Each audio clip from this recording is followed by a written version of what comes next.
Roger, recibida misión. Vivimos en una era asombrosa. Bajando a 75 metros por segundo. Los ingenieros han logrado que un rover del tamaño de un coche aterrice en Marte. Hay físicos que investigan la esencia de la materia. Y nos comunicamos gracias a una vasta red inalámbrica global. Pero detrás de todos estos avances modernos hay algo misterioso y muy poderoso. Lo llaman el lenguaje del universo. Y quizás se trate del mayor logro de la civilización: las matemáticas. Pero, ¿de dónde salen? ¿Y por qué en la ciencia funcionan tan bien? Albert Einstein se preguntaba, ¿cómo es posible que las matemáticas expliquen tan bien cómo funciona el universo? ¿Son las matemáticas humanas? No parece existir un límite en las habilidades numéricas de los animales. ¿Está en ellas la clave del cosmos? Yo creo que nuestro mundo físico solo tiene propiedades matemáticas. A continuación, el gran misterio de las matemáticas.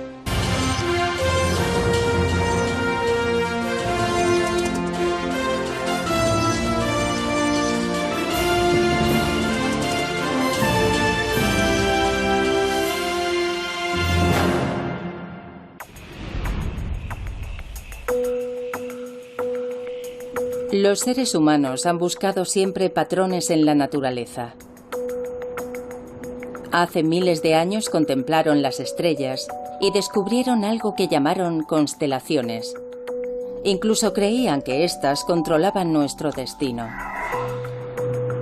Observaron cómo el día daba paso a la noche y la noche al día, y cómo se sucedían las estaciones. A ese patrón lo llamamos tiempo. Vemos patrones simétricos en el cuerpo humano y en las rayas del tigre.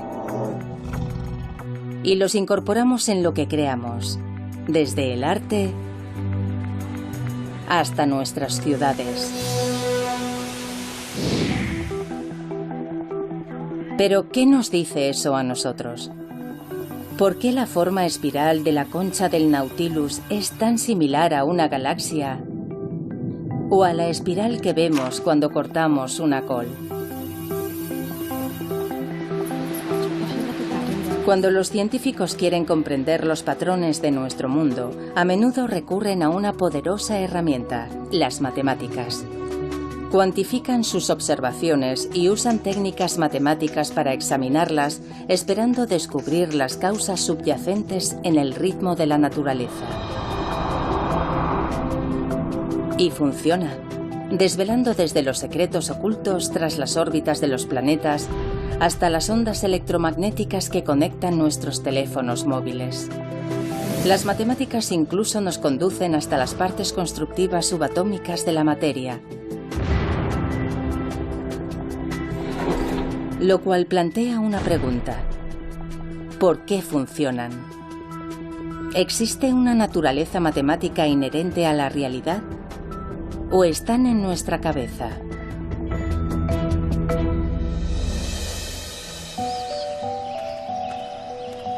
Mario Livio es un astrofísico que está fascinado con la profunda y a menudo misteriosa conexión entre las matemáticas y el mundo.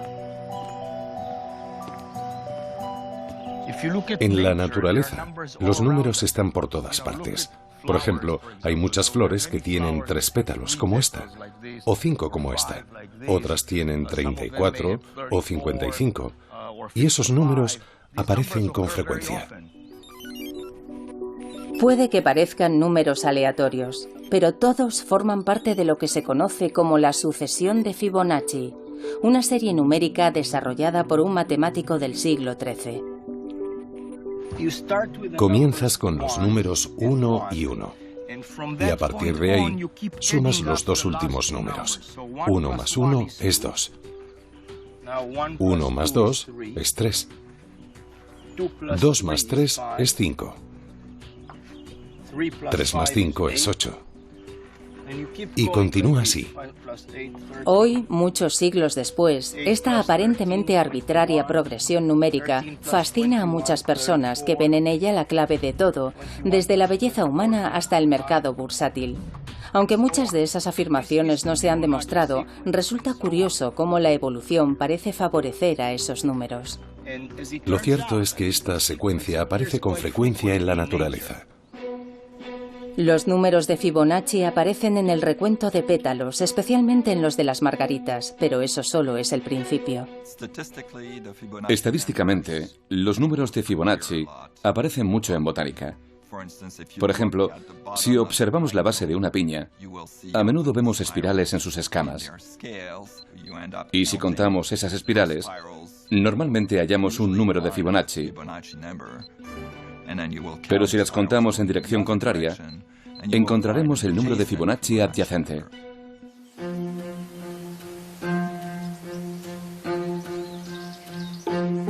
Hay dos grupos de espirales, y si contamos las espirales en cada dirección, ambas son números de Fibonacci. Aunque hay algunas teorías que explican la conexión botánica de Fibonacci, aún se siguen planteando preguntas fascinantes. ¿Saben matemáticas las plantas? La respuesta a esa pregunta es no.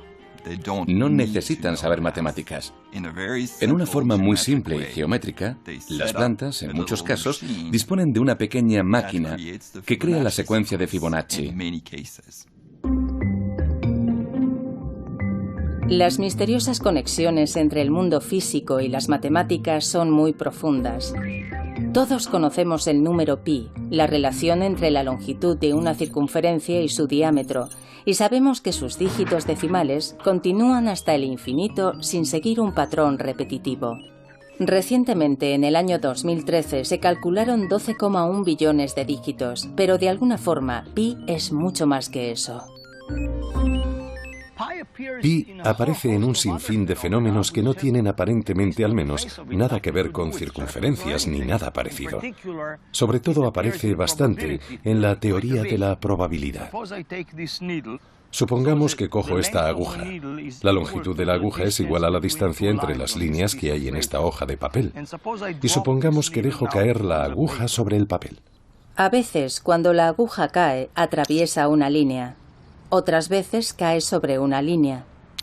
Resulta que la probabilidad de que la aguja atraviese una línea es exactamente de 2 entre pi, o aproximadamente de un 64%. Bien, eso significa que, en principio, yo podría dejar caer esta aguja millones de veces.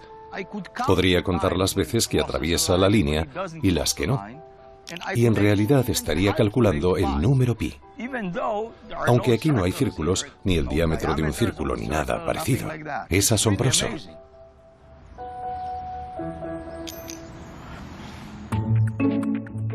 Dado que pi relaciona un objeto redondo, un círculo, con otro recto, su diámetro, puede aparecer en los lugares más extraños. Algunos lo ven en los meandros de los ríos. La longitud real del río, que serpentea desde su nacimiento hasta su desembocadura, comparada con la distancia real, por lo general tiende a ser pi. Los modelos de cualquier cosa en la que intervengan ondas contienen el número pi. Igual ocurre con la luz y el sonido. Pi nos dice qué colores deberían aparecer en un arco iris y cómo sonará un do medio en un piano. Pi aparece en las manzanas, en el modo en que las células crecen con formas esféricas, o en el resplandor de una supernova. Alguien escribió que es como si viéramos a Pi en una serie de picos montañosos, elevándose sobre un valle cubierto de niebla. Sabemos que todos están conectados de alguna forma, pero no siempre resulta obvio descubrir cómo lo están. Pi solo es un ejemplo más de una vasta red matemática interconectada que parece revelar un orden, a menudo oculto y profundo, en nuestro mundo. El físico Max Tegmark cree saber el porqué. Él ve similitudes entre nuestro mundo y el mundo de un juego de ordenador. Si yo fuera un personaje de un videojuego tan avanzado, en el cual yo tuviera conciencia, y empezara a explorar el mundo de ese videojuego, me sentiría como si viviera en un mundo real, hecho de materia física.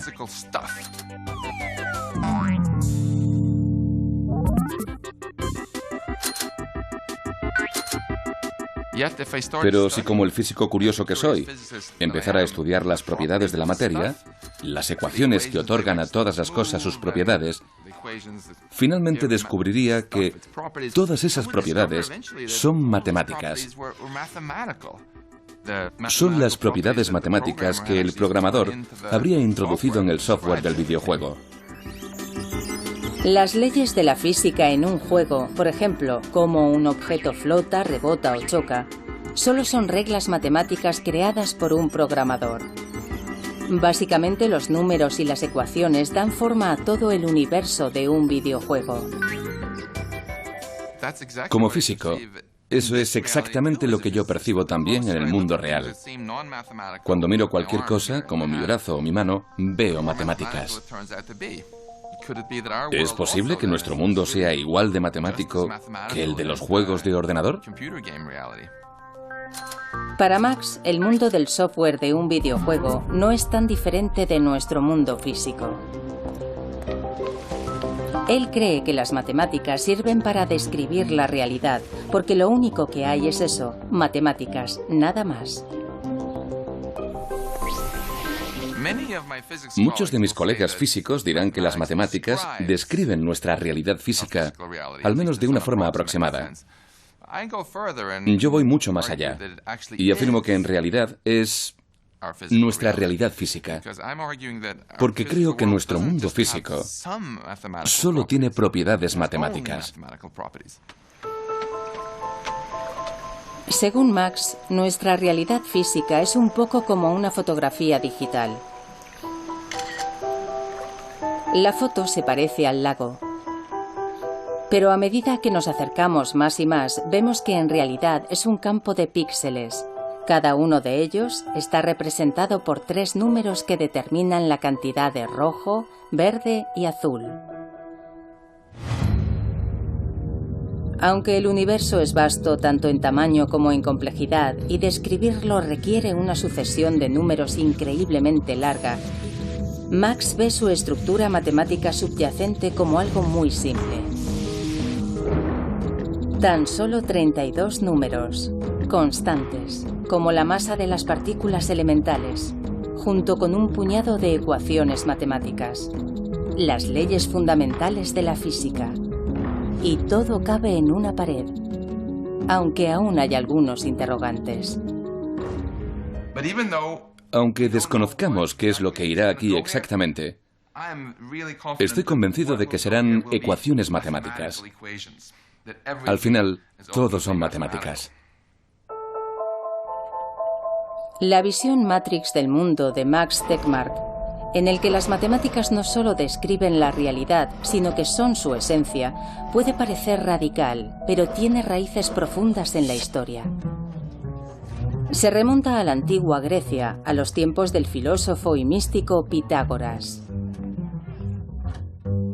La historia cuenta que Pitágoras investigó la afinidad entre las matemáticas y la música, una relación que hoy está presente en el trabajo de Esperanza Spalding, una aclamada música de jazz que ha estudiado teoría musical y ve similitudes entre la música y las matemáticas. Me encantan las matemáticas, pero lo que más me gusta de ellas lo expreso a través de la música. Al principio estudias muchas ecuaciones, pero necesitas tener una relación muy visceral con el resultado de esas ecuaciones, que es el sonido, la armonía, la disonancia y todo eso. Soy mejor música que matemática, pero me encantan las matemáticas. Las dos son igual de exigentes. Tienes que estudiar. Sí, como una loca. Los antiguos griegos encontraron 3 relaciones entre notas especialmente agradables. Ahora las llamamos octava, quinta y cuarta. La octava es fácil porque son las primeras dos notas de Somewhere Over the Rainbow. Es una octava. La quinta suena así, o como las primeras notas de Brilla, brilla, estrellita. Y la cuarta así, como por ejemplo en las dos primeras notas de Here Comes the Bride. Se dice que en el siglo VI a.C. el filósofo griego Pitágoras descubrió que esas relaciones musicales eran también relaciones matemáticas, que medían la longitud de las cuerdas vibrantes. En una octava, la longitud de la cuerda crea una relación de 2:1. En una quinta, la relación es de 3:2. Y en una cuarta, de 4:3. Encontrar un patrón común a través del sonido sería algo así como, bueno, si esto existe en el sonido y sucede en todos los sonidos, esta relación podría existir universalmente en todas partes, ¿no? Los pitagóricos amaban los números. El hecho de que relaciones simples produjeran sonidos armoniosos era la prueba de que existía un orden oculto en el mundo natural, y este orden estaba hecho con números. Hoy en día los matemáticos y los científicos siguen explorando en esa dirección.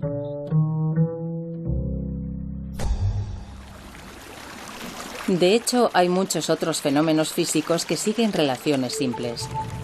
Desde la proporción de 2:1 de los átomos de hidrógeno y de los átomos de oxígeno en el agua, hasta el número de veces que la Luna gira alrededor de la Tierra comparado con su propia rotación, 1:1.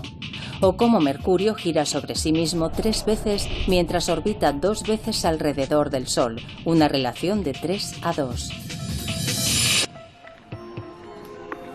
En la antigua Grecia, Pitágoras y sus seguidores tuvieron una profunda influencia sobre otro filósofo griego, Platón, cuyas ideas también siguen vivas en nuestros días, sobre todo entre los matemáticos. Platón creía que la geometría y las matemáticas existían en su propio mundo ideal. Si dibujamos un círculo sobre un papel, ese no es el verdadero círculo. El verdadero está en ese mundo.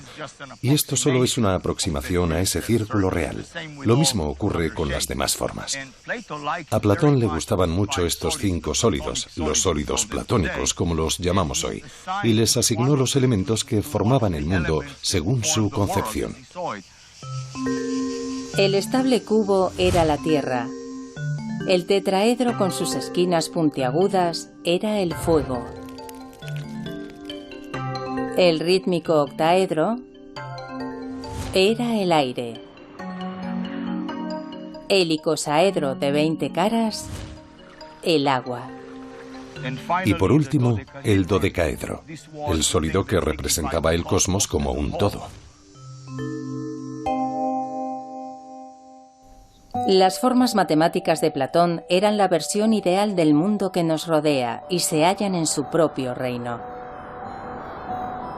Y aunque pueda parecer extraño que las matemáticas existan en su propio mundo y que modelen todo lo que vemos en él, incluso hoy muchos matemáticos y científicos tienen la sensación de que cuando hacen matemáticas solo están descubriendo algo que ya estaba ahí fuera. Cuando trabajo, las matemáticas se revelan ante mí. Tengo la sensación de que hay algo ahí fuera que intento encontrar, comprender y alcanzar. Con la matemática moderna, es como si siempre existiera algo antes de que tú llegaras ahí. En mi opinión, lo que estudiamos los matemáticos es más un descubrimiento que una invención, porque estamos descubriendo algo sobre la forma en la que funciona nuestra mente cuando interactúa con el mundo. Bueno, eso lo sé, porque es lo que hago. Vengo a trabajar, me siento delante de la pizarra e intento comprender qué es eso que está ahí fuera. Y de vez en cuando descubro una pequeña parte de algo que ya estaba ahí. Muchos matemáticos tienen la sensación de que las matemáticas, más que inventarse, se descubren. ¿Pero solo es una sensación? ¿Podría ser que las matemáticas fueran exclusivamente un producto del cerebro humano? Este es Xiam, un auténtico prodigio de las matemáticas. 800 en el SAT de matemáticas. No está mal. ¿A qué edad lo hiciste? 11 años. 11. Vaya, es una nota perfecta. ¿De dónde surge el genio matemático de Xiam? Resulta que podemos ubicarlo y todo está en su cabeza. Mediante una resonancia magnética funcional, los científicos pueden escanear el cerebro de Xiam mientras resuelve pruebas matemáticas para ver qué partes del cerebro reciben más sangre y por tanto trabajan más que otras partes. Muy bien, vamos a empezar, ¿vale? En las imágenes de su cerebro, el lóbulo parietal muestra un color rojo intenso. Xiam depende de la región parietal de su cerebro para resolver esas operaciones, igual que muchas personas dotadas para las matemáticas. En pruebas similares a la de Xiam, los chicos que mostraban más aptitudes para las matemáticas tenían una actividad neuronal en esta zona del cerebro 6 veces mayor que la de los chicos normales. ¿Pero eso se debe al aprendizaje y a una práctica intensa o los fundamentos de las matemáticas se encuentran en nuestro cerebro? Los científicos buscan la respuesta aquí, en el centro del lémur de la Universidad de Duke, en Carolina del Norte, un refugio de 30 hectáreas para especies de lémures en peligro de extinción. Como todos los primates, los lémures están emparentados con los seres humanos a través de un ancestro común que vivió hace más de 65 millones de años. Los científicos creen que los lémures comparten muchas características con esos primeros primates, lo que los convierte en una ventana, aunque muy borrosa, a nuestro pasado. Tienes que elegir, Teres, vamos. La profesora Liz Brannon investiga lo bien que los lémures, como Teres, pueden comparar cantidades. La mayoría de los animales elige una cantidad mayor de comida. ¿Qué es lo que hace Teres? ¿Por qué son diferentes estos animales a la hora de comparar dos cantidades? Bueno, obviamente no usan etiquetas verbales ni símbolos. Nosotros queremos saber si realmente usan números puros, como estímulo. Para probar si Teres puede distinguir cantidades, le han enseñado un juego de ordenador con una pantalla táctil. El cuadrado rojo significa que comienza una ronda. Si lo toca, aparecen 2 cuadrados con diferentes objetos. Teres ha sido entrenado de forma que si elige el rectángulo con el número menor, consigue una recompensa, una bolita de azúcar. ¿Y si la respuesta es errónea? Lo repetimos muchas veces para tener claro que se fija en el número y no en otra cosa. Para asegurarse de que el animal reacciona al número de objetos y no a otro estímulo, Liz cambia el tamaño, el color y la forma de los objetos.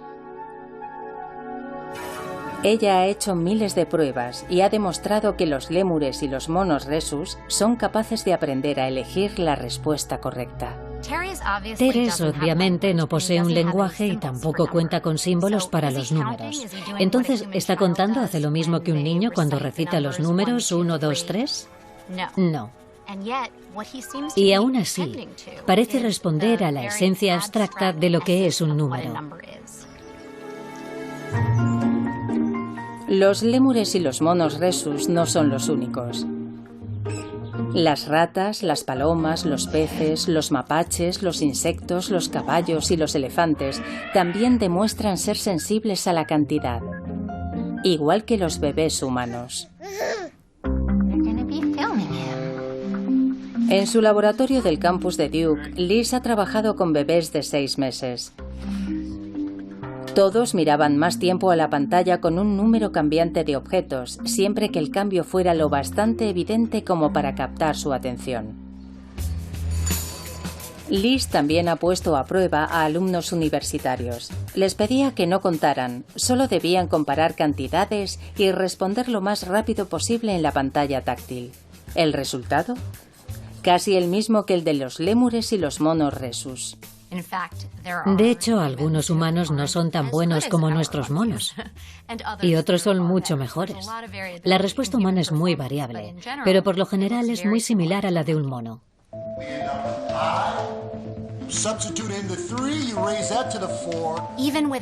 Incluso sin ningún tipo de educación matemática o sin el aprendizaje de términos numéricos o símbolos, todos los seres humanos seguiríamos teniendo un sentido numérico primitivo.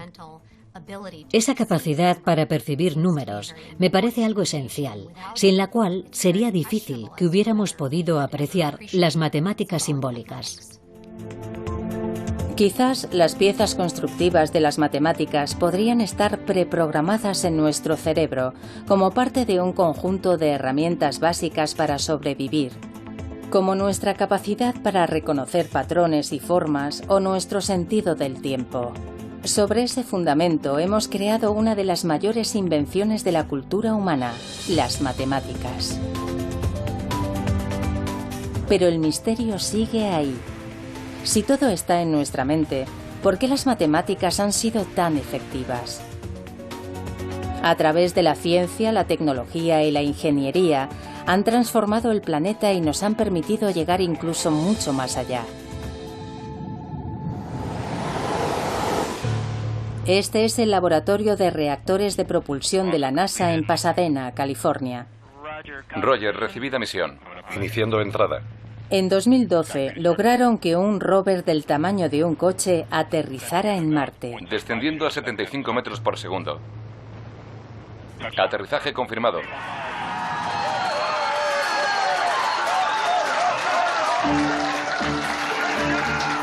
Adam Stelzner era el ingeniero jefe del equipo que diseñó el sistema de aterrizaje. Su trabajo dependía de un descubrimiento revolucionario del Renacimiento que hizo que las matemáticas se convirtieran en el lenguaje de la ciencia. La ley de la caída libre de los cuerpos. El filósofo griego Aristóteles enseñaba que los objetos más pesados caían más deprisa que los más ligeros. Una idea que superficialmente tiene sentido. Incluso en esta superficie, el patio de Marte, donde se prueban los rovers del laboratorio. Aristóteles pensaba que la velocidad a la que los cuerpos caen es proporcional a su peso, lo cual es razonable. De hecho, era tan razonable que la idea fue aceptada durante casi 2000 años. Hasta que a finales del siglo XVI fue rebatida por un matemático italiano, Galileo Galilei. Según la leyenda, Galileo dejó caer 2 bolas de cañón de diferente tamaño desde la torre de Pisa. No estamos en Pisa y no tenemos balas de cañón, pero tengo una bola de bolera y una pelota de goma. Vamos a pesarlas. Primero, pesamos la bola de bolera. Pesa casi 7 kilos. Y la pelota no pesa casi nada. Voy a lanzarlas. Según Aristóteles, la bola de bolera debería caer 15 veces más rápido que la pelota. Bueno, parece que caen a la misma velocidad. Pero esto no es lo bastante alto. Las tiraré desde más arriba.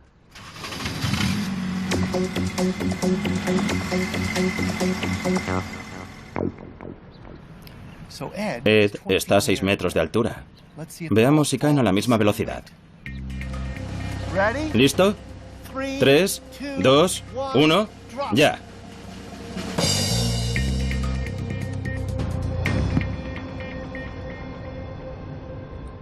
Galileo estaba en lo cierto. Aristóteles pierde. Dejar caer plumas y martillos es engañoso debido a la resistencia del aire.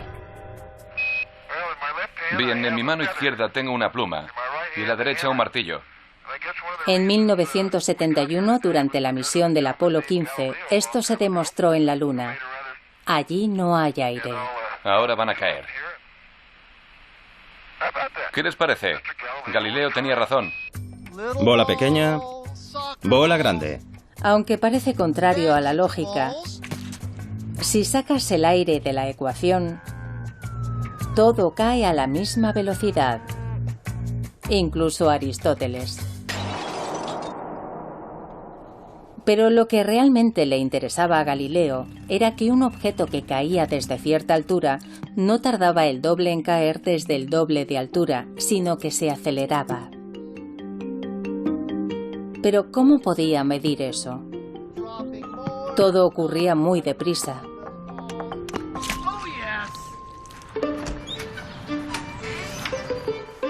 A Galileo se le ocurrió una solución muy ingeniosa. Construyó una rampa, un plano inclinado, para reducir el movimiento de caída y poder medirlo. Vamos a usar esta rampa para encontrar la relación entre la distancia y el tiempo. Para el tiempo usaré una unidad arbitraria, un Galileo. Un Galileo. La longitud de la rampa que la bola recorre durante un Galileo será la unidad de distancia. Tenemos una unidad de distancia en una unidad de tiempo. Ahora lo probaremos contando hasta 2. Un Galileo, 2 Galileos. En 2 unidades de tiempo, la bola ha recorrido 4 unidades de distancia. Ahora veamos lo lejos que llega en 3 Galileos. Un Galileo, 2 Galileos, 3 Galileos. En 3 unidades de tiempo, la bola ha recorrido 9 unidades de distancia. Bien, aquí está. Ya tenemos una relación matemática entre tiempo y distancia. El ingenioso uso de una rampa demostró que los objetos al caer siguen leyes matemáticas. La distancia que la bola recorre es directamente proporcional al tiempo al cuadrado. Esa relación que observó Galileo es una expresión matemática de la física de nuestro universo. La observación que Galileo realizó hace siglos acerca de los cuerpos que caen sigue siendo igual de válida hoy. Es la misma expresión matemática que podemos usar para entender cómo caen las cosas aquí en la Tierra, rodando por una rampa, o incluso para aterrizar el rover Curiosity en la superficie de Marte. Es el poder de las matemáticas. En la visión de Galileo, las matemáticas podían usarse como herramienta para desvelar y descubrir las reglas ocultas de nuestro mundo. Más tarde escribió: "El universo está escrito en lenguaje matemático". Las matemáticas son el lenguaje con el que comprendemos el universo. No sabemos cuál es la razón por la que las leyes de la física y el universo siguen modelos matemáticos, pero es así. Mientras Galileo convertía ecuaciones matemáticas en leyes científicas, otro hombre que nació justo el año en que murió Galileo llevó todo esto a lo más alto del firmamento. Se llamaba Isaac Newton. Y trabajó aquí, en el Trinity College de Cambridge, Inglaterra. Se dice que Newton era un genio solitario, y aquí, en la bolera del jardín del Trinity College, solía caminar arriba y abajo, meditabundo y absorto, dibujando diagramas matemáticos en la gravilla. Cuentan que sus colegas recibieron instrucciones para que no le molestaran ni removieran la gravilla por donde él había pasado, por si acaso, sin darse cuenta, borraban algún importante descubrimiento científico o matemático. En 1687, Newton publicó un libro que se convertiría en un hito de la historia de la ciencia. Hoy se conoce simplemente como Principia. En él, Newton recogía observaciones realizadas en todo el mundo y usaba las matemáticas para explicarlas. Por ejemplo, cómo durante el otoño de 1680 se vio un cometa en el cielo. Newton reunió datos de todo el mundo para reconstruir el camino del cometa. El 19 de noviembre comenzaba con una observación hecha en Cambridge, Inglaterra, a las 4:30 de la mañana. Y luego hay otra a las 5 de la mañana, en Boston, Nueva Inglaterra. Newton acumulaba datos recogidos por observadores repartidos por todo el mundo para reconstruir, con cálculos de una precisión sin precedentes, el recorrido de ese gran cometa por el firmamento. La idea revolucionaria de Newton fue que la fuerza que hacía que el cometa girara a toda velocidad alrededor del Sol era la misma fuerza que hacía que las balas de cañón volvieran a caer en la Tierra. Era la misma fuerza oculta tras la ley de los cuerpos que caen de Galileo, que también hacía que los planetas se mantuvieran en su órbita. Newton llamó a esa fuerza gravedad y la describió con precisión en una ecuación sorprendentemente sencilla que explica cómo dos masas se atraen mutuamente tanto aquí, en la Tierra, como en el firmamento.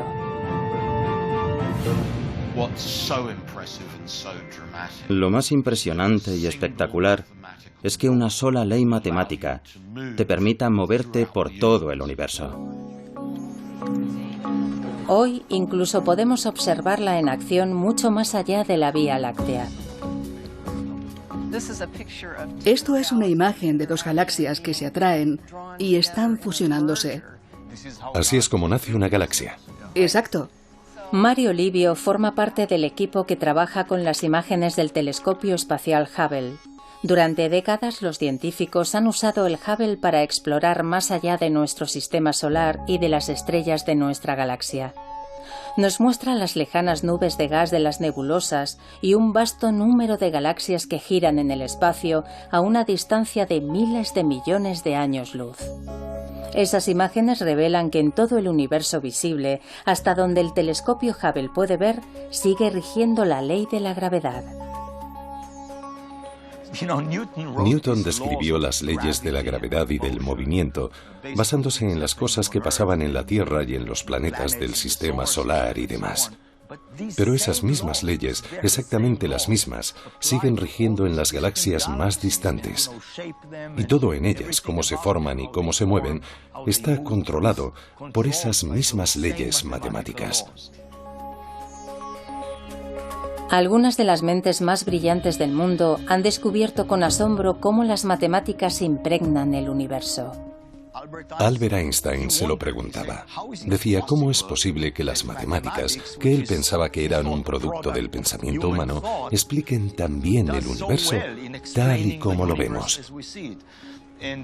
Y el premio Nobel de Física Eugene Wigner acuñó esta frase: la irrazonable efectividad de las matemáticas.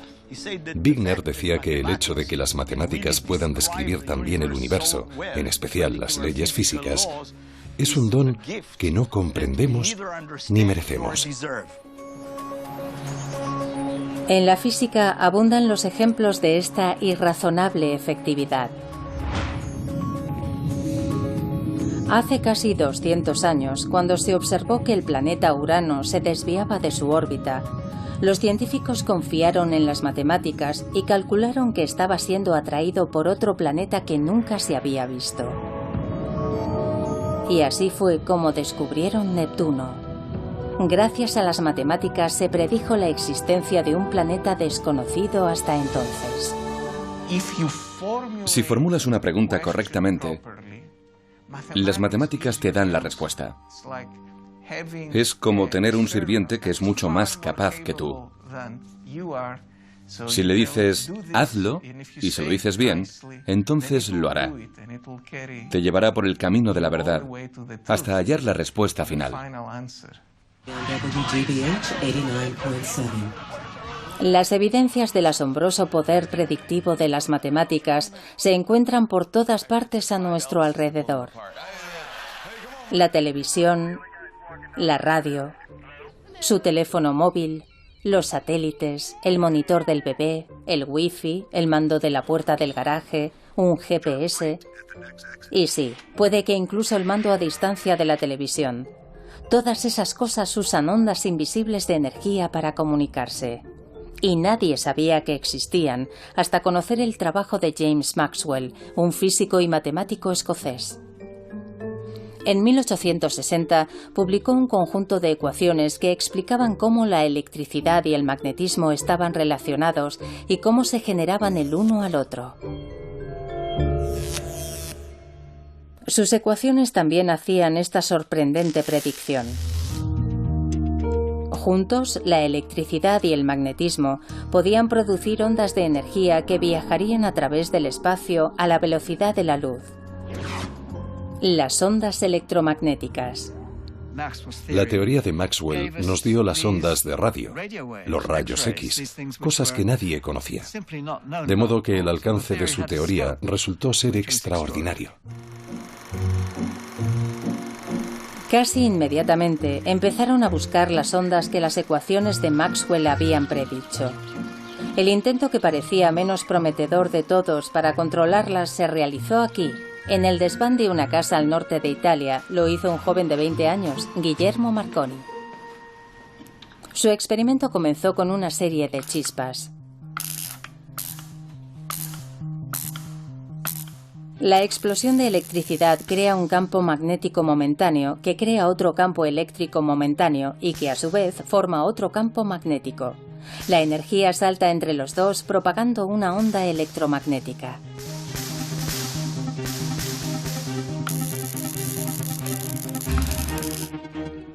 Marconi ideó su sistema para que funcionara en un interior, pero luego lo amplió.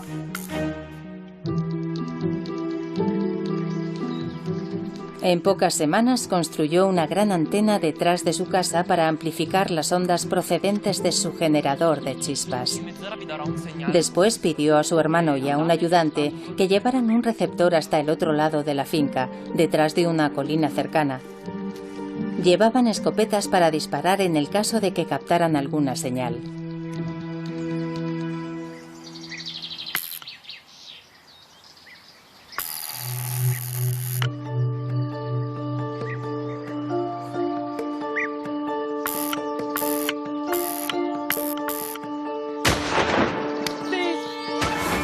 Y funcionó.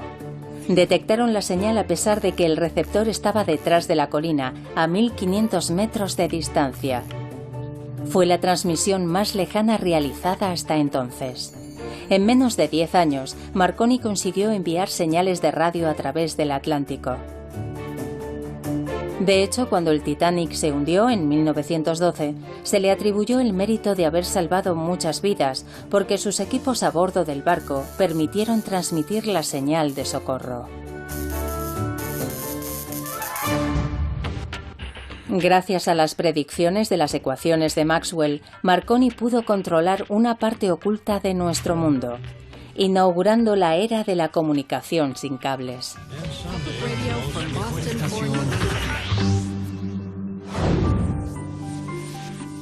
Desde Maxwell y Marconi, las evidencias de la capacidad predictiva de las matemáticas no han hecho más que aumentar, especialmente en el mundo de la física. Hace prácticamente 100 años no sabíamos que existían los átomos. Se necesitaron muchos experimentos para descubrir sus componentes, el electrón, el protón y el neutrón. Pero cuando los físicos quisieron profundizar, las matemáticas iban en cabeza, revelando finalmente un auténtico zoo de partículas elementales. Descubrimientos que hoy continúan en el CERN, la Organización Europea para la Investigación Nuclear, en Ginebra, Suiza.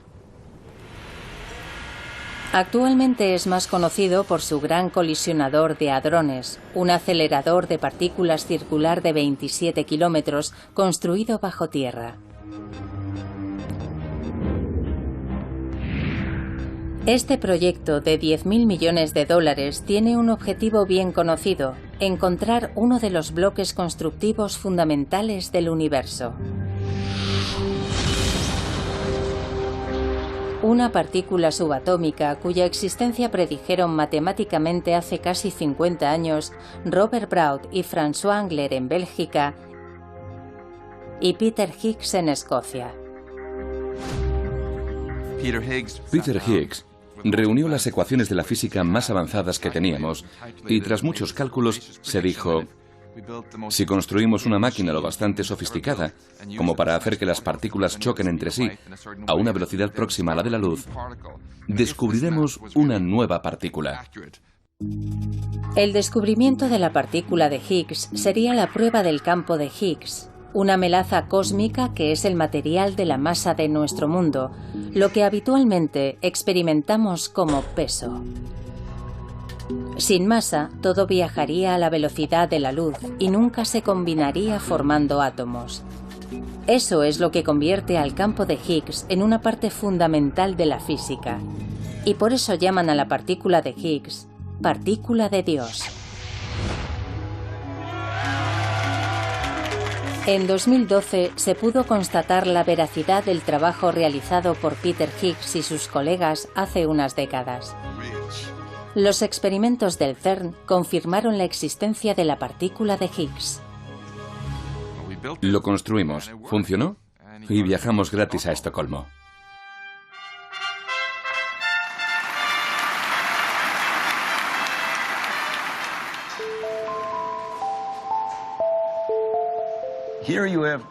Eran teorías matemáticas que hacían predicciones muy exactas sobre la posible existencia de algunas partículas fundamentales en la naturaleza.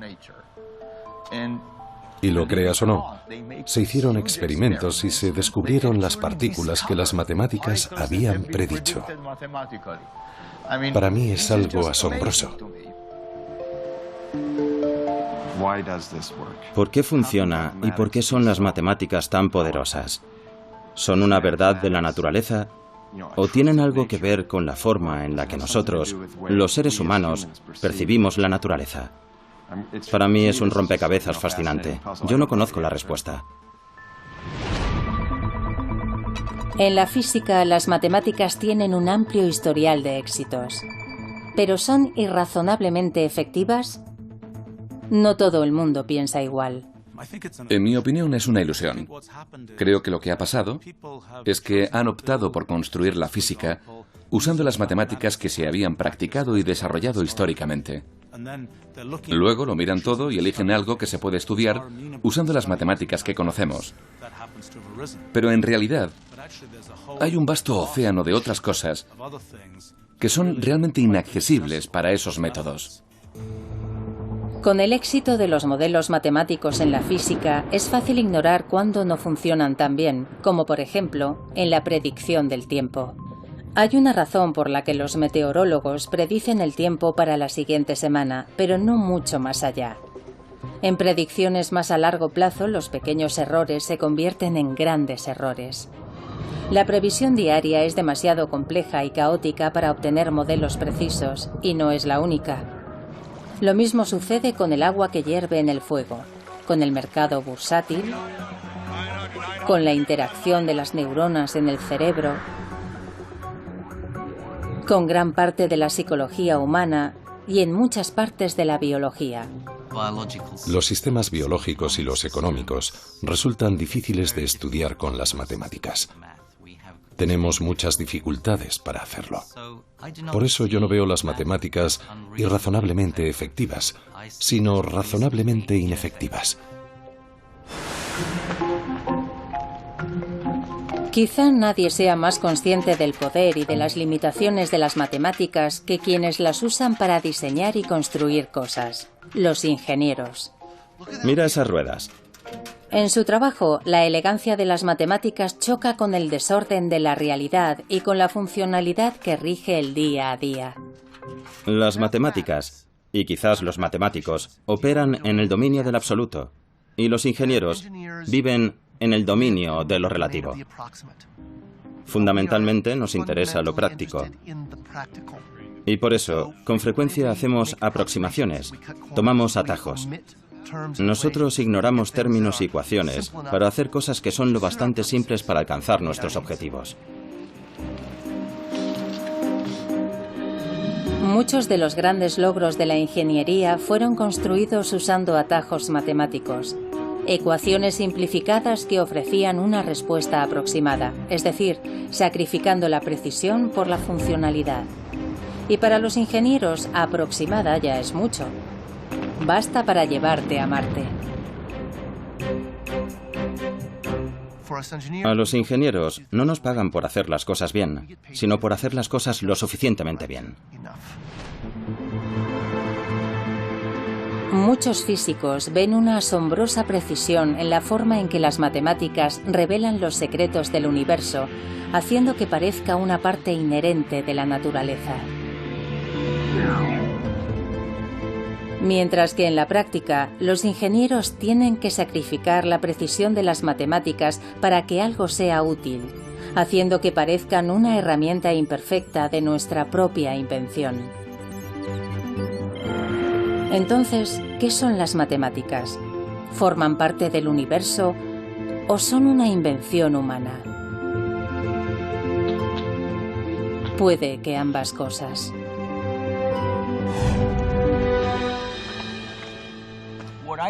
Para mí, las matemáticas son una intrincada combinación de invenciones y descubrimientos. Fijémonos en algo como los números naturales, 1, 2, 3, 4, 5, etc. Yo creo que lo que pasó es que la gente observaba muchas cosas y veían, por ejemplo, que había 2 ojos, 2 pechos, 2 manos y demás. Y tras algún tiempo, de todo eso abstrajeron el número 2. Según Mario, 2 se convirtió en un concepto inventado, como el resto de los números naturales. Pero después la gente descubrió que esos números tenían todo tipo de intrincadas relaciones. Eso eran descubrimientos. Inventamos el concepto y después descubrimos las relaciones entre los diferentes conceptos. Entonces, ¿esa es la respuesta? ¿Son las matemáticas un invento y también un descubrimiento? Es una pregunta con 2 respuestas. Sí, parece que ya estaba ahí. Y sí, es algo que surge de la naturaleza creativa más profunda del ser humano.